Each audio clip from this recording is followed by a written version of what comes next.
Bonjour à tous, j'espère que vous allez bien. Moi ça va puisque je suis de retour avec un pas à pas. Aujourd'hui on va apprendre ensemble comment coudre ce joli sac à dos enfant. Alors là le tissu en l'occurrence c'est pour les filles, mais vous pouvez très bien prendre un tissu pour garçons et ça va aller très bien pour les garçons aussi. Vous aimez ce type de contenu et pour m'encourager à en faire encore plus, alors je vais vous demander de vous abonner si vous n'êtes pas encore abonné et de lâcher des petits pouces pour permettre à d'autres personnes d'en profiter. Allez, si vous êtes prêts maintenant, on va aller entamer ce tuto avec le matériel qu'il faut. Il va falloir ramener un fermoir plus votre matériel habituel. Pour les tissus, 2 grands rectangles tissu doublure ainsi que 2 grands rectangles tissu principal thermocollés. Pour les anses, vous aurez besoin de 2 bandes de tissu ainsi que des sangles. Pour le rabat, il va falloir 2 rectangles, un dans un tissu principal thermocollé et l'autre dans une doublure.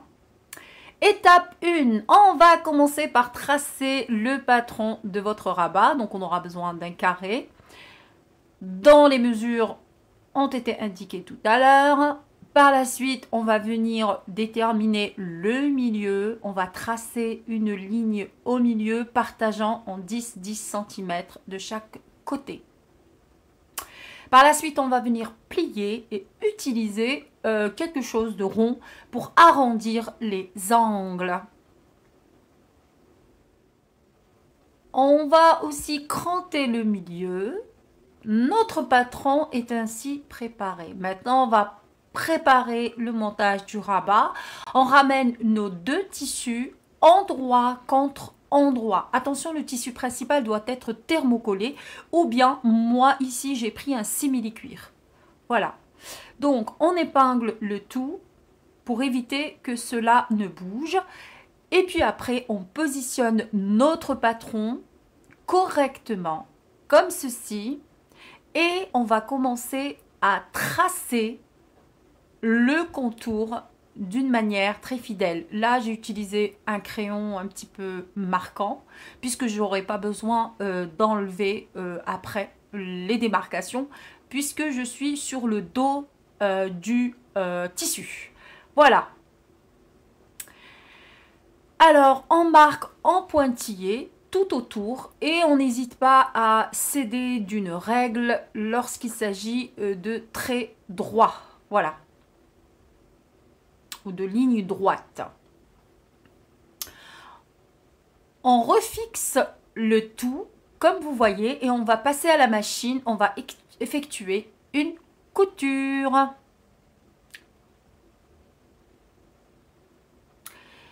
Il faut vraiment prendre son temps pour épouser correctement le plus fidèlement possible le traçage. Allez hop, on enchaîne. Donc on va utiliser 2 méthodes pour enlever les surplus de tissu. Donc soit la méthode 1 en utilisant un ciseau cranteur. Ça va nous permettre d'avoir des jolis rendus après. Ou si vous n'en avez pas, vous pouvez utiliser votre paire de ciseaux habituels. Mais dans ce cas-là, il va falloir cranter dans les endroits où il y a des arrondis. Voilà, on va venir maintenant retourner le rabat en poussant à l'extrémité nos doigts afin de ressortir au mieux les coutures. Croyez-moi, tout ça est super important si vous voulez vraiment avoir un beau rendu fidèle à votre patron. Voilà. Par la suite, on va venir sur un côté repassable, parce que moi j'ai du simili de l'autre côté. Donc repasser tout ça et puis après refermer l'ouverture. On ramène notre fermoir, donc on va ouvrir comme vous voyez et on va venir déterminer le milieu afin de bien le positionner parfaitement au milieu. N'oubliez pas, il faut que ça soit réparti de part et d'autre est bien centralisé. Donc je vous laisse donc faire cette manipulation avec votre propre fermoir, puisque chaque fermoir il a sa largeur, etc. Donc à vous de bien centraliser. Quant à le fixage, donc on fixe avec un point à la main, avec un fil de préférence transparent. Ici j'ai un blanc, un fil blanc, mais normalement ça doit se faire avec un fil transparent. Attaquons maintenant l'étape 3, montage des anses. Donc on ramène nos deux bandes de tissu thermocollé plus vos deux sangles. Ici, les sangles, c'est optionnel. Juste, voilà, utilisez vos bandes de tissu. Mais dans ce cas-là, il va falloir vraiment les renforcer, les thermocoller.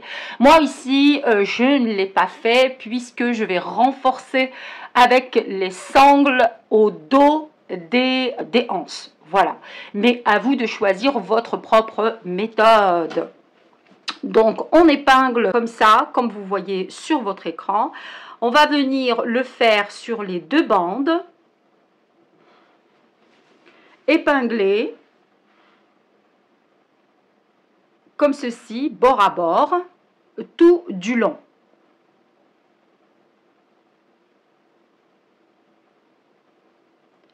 Alors, par la suite, on va venir aux deux extrémités et du côté ouvert, arrondir les bords avec un objet rond. Voilà, et puis après, couper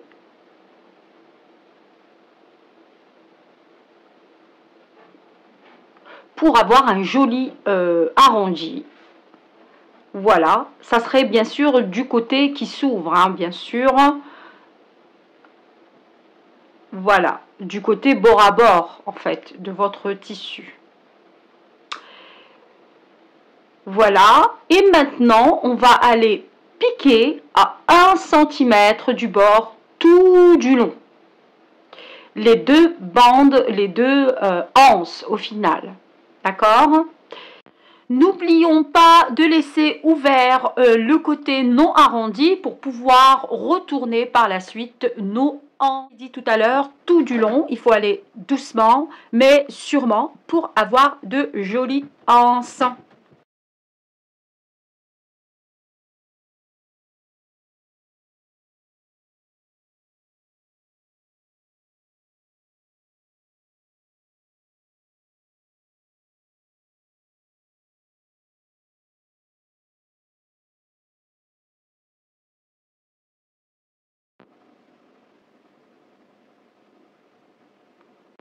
Coupons les fils. Maintenant, on est prêt, après avoir coupé les fils qui dépassent, retourner nos anses. Pour ça, on peut utiliser un pinceau à bout rond, de préférence en plastique, avec le poignet, si je puis dire, en plastique, pour que ça glisse bien, parce que ceux qui ont un poignet en bois, voilà, c'est un petit peu plus problématique, mais en plastique ça glisse très bien. Par la suite, on va venir repasser nos anses. Cousons maintenant nos sangles, et ça c'est comme j'avais dit tout à l'heure, c'est optionnel. Donc on va les placer comme ceci. Plaçons les anses maintenant endroit contre endroit du côté arrondi, je dis bien du côté arrondi des deux anses. Et en fait, l'objectif, c'est juste de faire une petite couture. Oui, donc une petite couture, je l'ai fait hors caméra. Par la suite, on obtient ça et ensuite on rabat de l'autre côté pour pouvoir faire une surpiqûre tout autour de vos deux sangles. Pour la surpiqûre, bien sûr, il est préconisé de prendre une longueur de point de 3 mm minimum avec un fil de même couleur que vos sangles. Étape 4, préparez le devant et placez le fermoir, donc la partie féminine de votre fermoir. Donc on thermocolle. Bien sûr, vous pouvez thermocoller tout au début. Par la suite, avec cette méthode, je marque tous les milieux de tous les côtés. Voilà, pour pouvoir faire, déterminer le centre, pour qu'ensuite déterminer avec exactitude où est-ce que je vais placer mon petit fermoir, en tout cas la partie féminine de mon fermoir.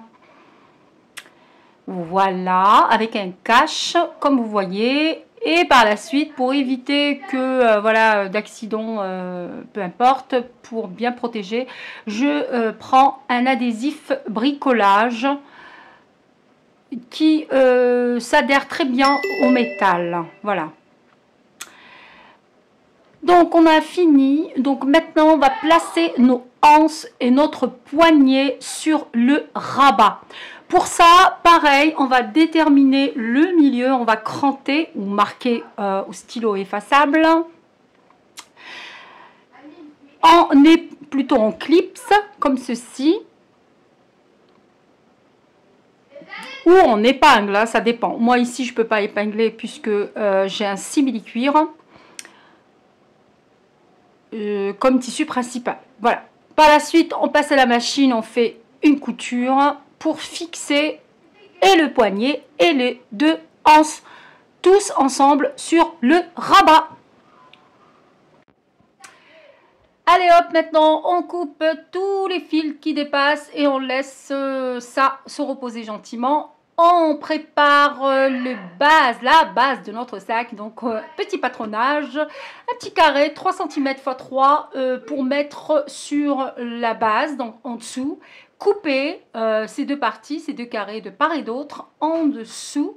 Alors, endroit contre endroit, bien sûr, pour les tissus principaux. Par la suite, on prend les deux parties de nos sangles les plus petites qui sont identiques, on les plie en deux et en clips comme ceci. Alors, ça va servir d'attache plus tard pour nos sangles, plutôt pour nos anses.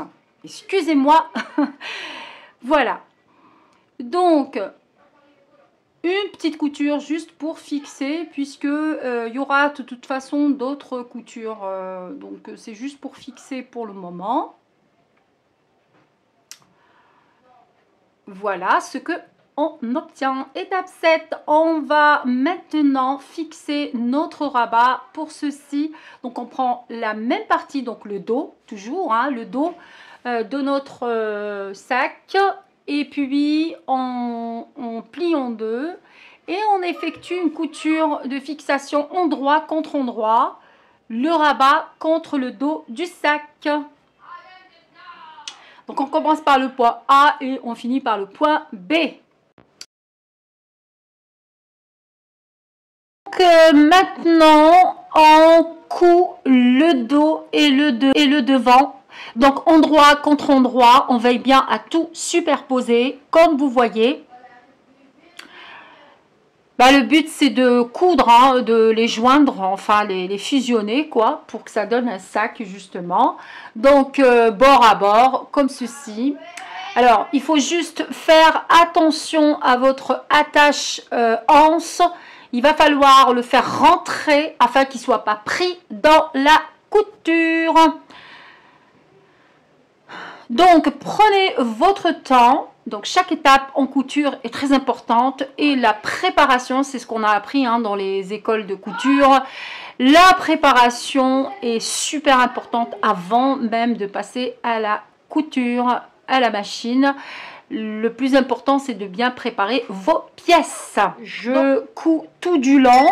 J'évite mes petits carrés, carrés que vous voyez ici de 3 cm. Mais sinon, vous faites exactement comme dans le film. Donc, il y a 3 lignes de couture à faire. Couture latérale et couture à la base. Voilà. Couture latérale, oui, ça se dit comme ça. Ok, super. Voilà, une fois qu'on a terminé, donc voilà. Donc, on vient achever nos couture en refermant la base. On épingle comme ceci et on fait à 1 cm du bord. On fait 2 coutures, donc 2 lignes de couture de part et d'autre. Voilà, une première et une deuxième. Voilà, donc on y va tout doucement et puis après on fait l'étape 8. Alors c'est quoi l'étape 8? On s'intéresse à notre doublure maintenant. On fait exactement le même travail, donc endroit contre endroit. On épingle un peu partout, mais cette fois-ci, on va faire des coutures en veillant à laisser une petite ouverture pour pouvoir retourner le sac pour plus tard. À 1 cm du bord, des points quand même basiques de 2,5 cm pour que ça soit assez solide. Voilà! Donc, on fait la même chose comme tout à l'heure, on va refermer nos bases en coïncidant bien nos coutures. Prenez votre temps parce que chaque étape est importante. Je n'arrête pas de le répéter, même à mes élèves. Voilà, donc on coupe les fils, on prépare bien notre, voilà, notre ouvrage avant d'aller à la machine. Donc voilà. À 1 cm du bord, on épingle bien et voilà.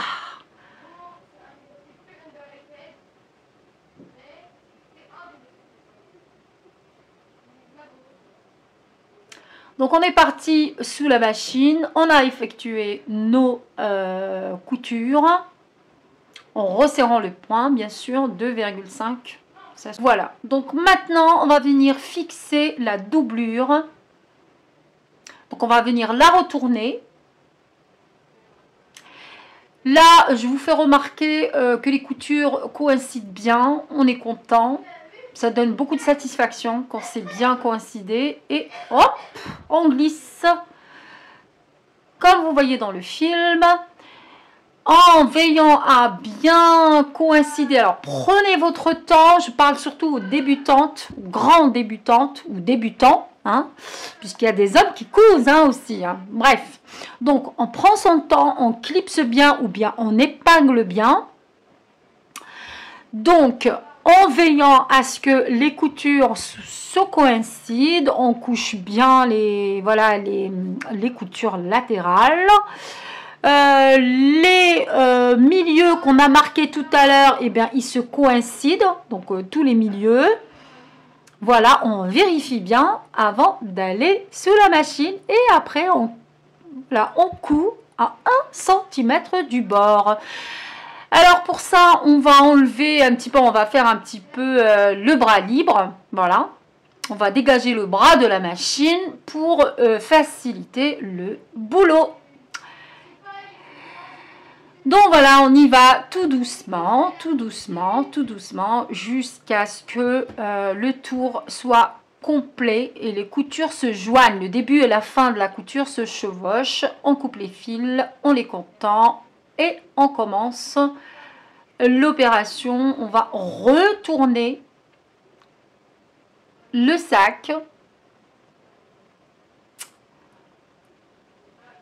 Tout doucement et on ressort avec les doigts, on s'aide aussi d'un pinceau si vous avez un pinceau, on ressort vraiment toutes les coutures et puis après bien sûr vous imaginez bien qu'on va bien refermer notre petite ouverture, alors en épinglant voilà.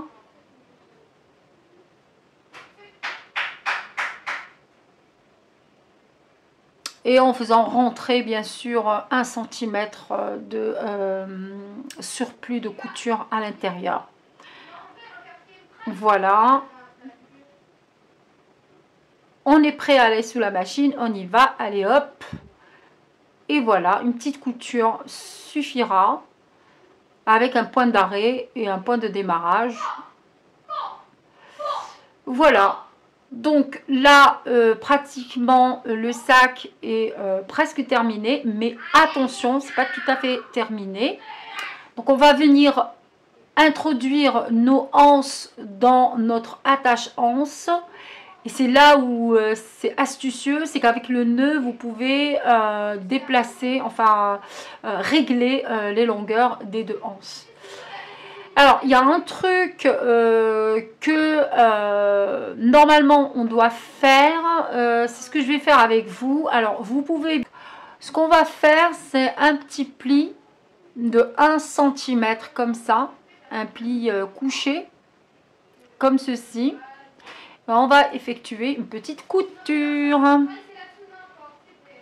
Soit vous effectuez une petite couture à l'arrière comme ça, comme j'ai indiqué, ou bien carrément sur piqûre, c'est-à-dire ça va être une piqûre apparente sur votre tissu principal. Bien sûr, une jolie piqûre avec un fil qui ne se voit pas vraiment, ça va faire joli. Il n'y a pas de raison. Donc, vous finissez votre sac comme ça. Ça va lui permettre d'avoir un joli aspect, un joli design à la fin.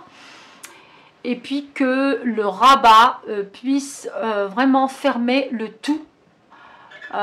Et qu'on voit vraiment absolument rien du tout. Tout est caché. Le rabat va faire guise de fermeture en fait. Ça va fermer votre sac. Voilà. Donc là, comme c'est une épaisseur, je me suis aidée d'un outil pour passer les épaisseurs. Si vous souhaitez en savoir plus sur cet outil-là, mettez-le moi en commentaire. Je vais tâcher de vous préparer une vidéo spéciale, une vidéo tuto technique. Voilà, donc là, on a fini notre sac. On est content. J'espère que cette vidéo vous aura plu. J'apprécierais vraiment que vous me lâchiez des petits pouces afin d'aider d'autres personnes à en profiter. Sinon, je vous dis bye bye et à la prochaine si Dieu nous prête vie.